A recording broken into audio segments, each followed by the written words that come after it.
Desde Santa Catarina, Huascomatlán, Jalisco. Y siempre y para siempre, abrazo musical.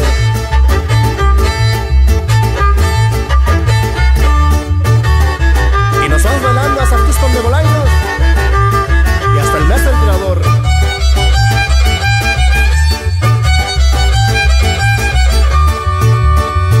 Allá en la Nogalera se encuentra una ardillita que se deja caer y se trepa de volada. Se encuentra muy furiosa, muy desilusionada, porque según su ardillo con otra platicaba.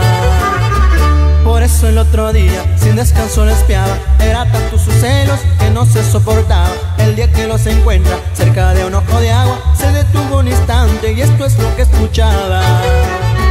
Chimo que chiptite Mike, que petite bauca, pensina que tu rey, kaua me juraba, kauna tsiwilla, na muy rime akmana, ne yori me tastiwani tsipetia nekuta, ne yori me tastiwani tsipetia nekuta.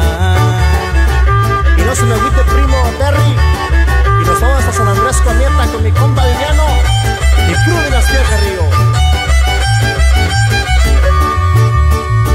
Y de lo que escuchó cuando ellos platicaban, dice que nada entendió del dialecto que hablaba. Lo que está esperando es darle un agarrón a la malvada ardilla y al novio fanfarrón. De nuevo en la arboleda se encuentra la ardillita que se deja caer y llorando la bonita, pues no puede creer que la humilde collita le destrozaría el alma quedándose solita.